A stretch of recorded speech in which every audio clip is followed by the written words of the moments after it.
Listen.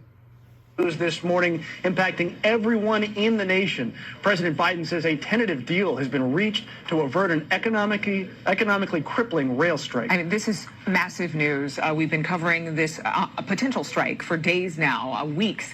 The rail companies and the unions did reach that tentative deal early this morning following about 20 hours of negotiations. We're covering every angle of this breaking news story. Lydia Moynihan will explain the economic impacts and how we expect the markets to react today. We're going to be talking live with a locomotive engineer about the new deal. But we start with Kelsey Kernstein. She is live at a local rail yard with the very latest. Kelsey. Adrian, under the wire to make this tentative deal. In fact, Amtrak today even suspending all long-distance trains today. That's because these railroad companies and these trains, they use the same freight lines. It could have been a disastrous situation. These lawmakers saying if a deal was not made, it was going to cost the U.S. $2 billion a day. But just hours ago, after more than 20 hours of negotiation, also happening inside Labor Secretary Marty Walsh's office, Biden releasing a statement this morning applauding a deal between the railroad companies and unions. Reading in part, quote, "These rail line workers will get better pay, improved working conditions, and peace of mind around their health care costs, all hard-earned." The agreement is also a victory for railroad companies who will be able to retain and recruit more workers for an industry that will continue to be a part of the backbone of American economy for decades. Beloved, before I play the third clip, which is going to be the segue into a number of startling reports and biblical prophetic applications, just understand, based on what you just heard, we could have awakened to a great crisis in the land. Imagine the mass hysteria starting today and the several days coming. Empty shelves in the grocery stores. Imagine that, brothers and sisters. Imagine that.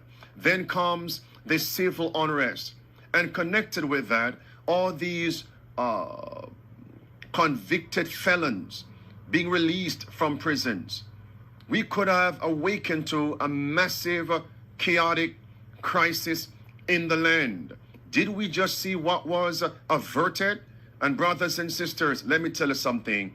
As I said in my opening soliloquy, what could have been, oh my friends, what should have been, oh my friends, very, very soon we will see it will come to pass. Now watch this third clip. Listen what this thing is all about. For decades. And this morning, according to the Association of American Railroads, this new deal, it includes a 24% pay raise, retroactive between a 5-year period between 2020 and 2024. Now, it also includes an immediate payout on average of $11,000 upon ratification. Now, Congress, they were forced to get involved in this in reaching a deal between the unions and railroad companies. This is a strike that hasn't been seen for 30 years, and it would have affected the entire U.S. economy, freezing U.S. shipments by 30%, affecting more than 115,000 rail line workers, 70,000 planning to take the picket lines if this deal wasn't reached. But what? You know what? Some individuals, many people are going to say, since they have now reached a tentative labor deal, why talk about this? Let's go behind the scenes and let's see what was actually brewing and what was thwarted just for a season. Brothers and sisters, you just saw written in the headline that we have railroad workers strike due to the Pope's work-life balance. Watch this carefully. Listen. But what is still uncertain is that these union members. Did you hear her opening remarks? One more time. But what is still uncertain is that these union members, they were asking for unscheduled leave as well as sick days. It's still not clear if those demands, if those were included in this new deal. So things are still not clear. Now watch this, brothers and sisters. Listen attentively as it relates to the oppressors and the oppressed. I believe the devil himself is working on both ends of the spectrum. Create the crisis through these selfish, greedy owners. Yes, and then stir up the populace, the grassroots, to clamor for Satan's policies. And remember, the devil is not going to allow people to call simply only for draconian policies. The devil always works by mingling just enough truth to make error plausible. As someone, it's lunchtime now, right? All right, many folks are having lunch, right? On the East Coast here, the people have their lunch, whatever food you eat. And all the chef has to do is sprinkle a little cyanide inside there, some poison inside there.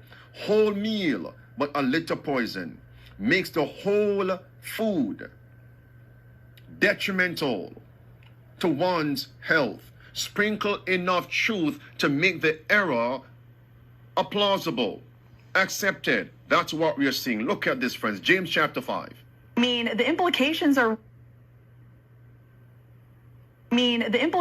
are really, really high here, and if an agreement isn't made.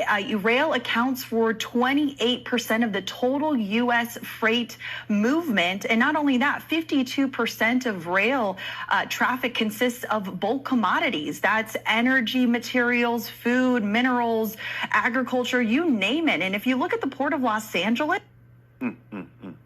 Listen to this.